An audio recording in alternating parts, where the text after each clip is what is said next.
Welcome back. Another group, the Lagos State Domestic and Sexual Violence Response Team, DSVRT, wants President Buhari to take another look at certain provisions of the Sexual Offences Bill of 2015 before giving his assent. The team comprises members drawn from NGOs, the Nigerian Police, the Office of the Public Defender, the media, and some relevant state ministries. The Sexual Offences Bill was one of the 46 bills passed by the 7th Senate a day before the lifespan of the last assembly was terminated. The bill stipulates a punishment of life imprisonment for any individual found guilty of rape or sexual intercourse with a child, and 14 years for sexual abuse, among others. The eyes have it. Curiously, it appears that the bill also seeks to introduce a strange defense based on the innocent act of a child. A defense of deceit by the child, which causes the perpetrator of a sexual offense to believe that the child is 18 years old when the act of defiling the child is committed. We can develop them. This is just one of the provisions that does not sit well with this group, the Lagos State Domestic and Sexual Violence Response Team. Led by the Permanent Secretary and Solicitor General of the state, Mr. Lawal Pedro SAN, the team says it has combed through the Sexual Offences Bill and has identified certain sections it wants amended or expunged from the bill. Specific reference is made to Section 7, Subsection 5 of the proposed bill, and it provides it is a defense to a charge of defilement of children under the section if it is proved that such child deceived the accused person into believing that he or she was over the age of 18 years at the time of the alleged commission of the offense, and the accused person reasonably believed that the child was over the age of 18 years. Similar defense is provided for the offense of attempted defilement under Section 8 of the bill. Likewise, for the offense of innocent indecent acts with children in Section 10 of the bill. These provisions appear to be inconsistent with the provisions of Section 1 of the Child Rights Act, which provides that in every action concerning the child, the best interest of the child shall be the primary consideration. The team also regrets to note, that is our team, we regret to note that the bill seeks to trivialize sexual offenses in Nigeria by imposing smaller fines on offenders.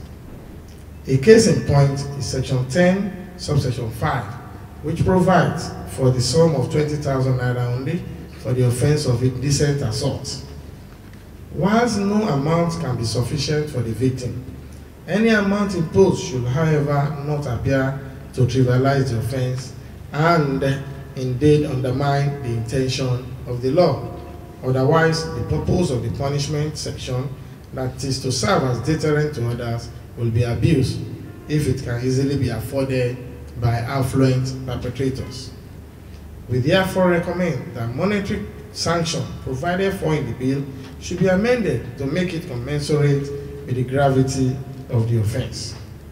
We also use this medium to appeal to the National Assembly to review the financial sanction imposed in the Violence Against Persons Act 2015 for the same reason as highlighted above.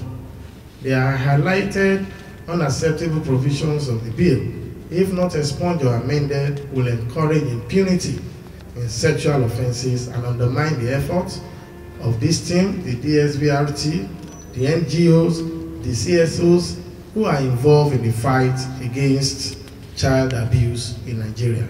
The team is also seeking the expulsion from the bill the provisions of Section 9, which introduce the offense of gang rape. The team believes that prosecution under the section may be problematic. The team also thinks that the distinction in the ages of children made under Section 7 is unnecessary. The Lagos State Domestic and Sexual Violence Response Team says it will forward to the President a communique of suggested amendments that should be considered before assent is given to the Sexual Offences Bill.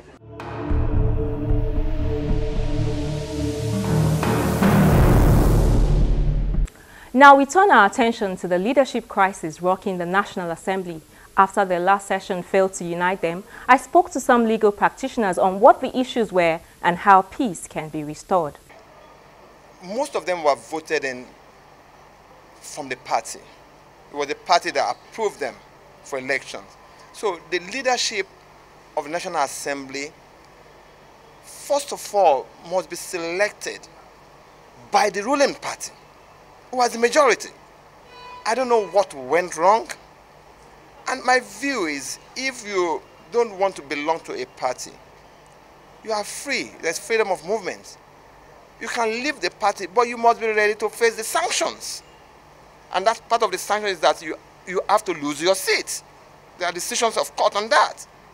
If you move from one party to the other, after election, after you have been elected through one party, you might lose your seat. That is it. It's a party issue because everybody who was elected to National Assembly was elected based on the fact that you belong to a party.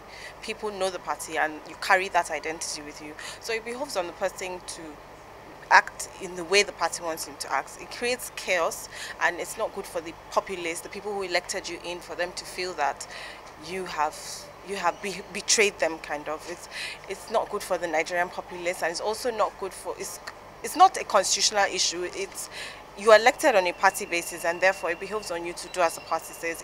If our leaders have squabbles, it doesn't say well for the people. I think it's democracy playing out on the one hand, but more importantly for me, I think the principle of party supremacy should not be eroded in any way. All these individuals, they were elected on the platform of a political party. The party's position should be respected, like the governor said at their last meeting yesterday.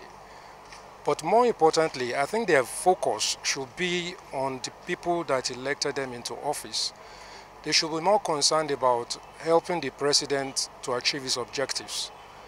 And generally, I do not foresee that in the long run, we're going to have major challenges. Because I believe politicians, for who they are, they will sort themselves out at some point. Everybody will understand the greater picture of doing the people's business, and then they will get down to it. We are all clamoring for change. I think it's another sort of change in democracy. So why don't they allow it be? Having that man and having a PDP and whatever you have is not the issue. What is important is for Nigeria to move forward. These things are kind of things that are delaying the democracy these days. We're no longer seeing or hearing what we ought to hear. Every day it's about this in the house, this list, this last. Is it not democracy? Government of the people, for the people, by the people. Why don't you let them elect who they want that will rule them? Years back, Ivan and Evans. All these other ones, you go in there for like 6 months, you're impeached, you're out. But I feel when they choose their own, they can easily, it's like you by marrying a wife. No matter the situation you find her, you try to manage her. So I think the earlier they start putting their houses in order, the better for them.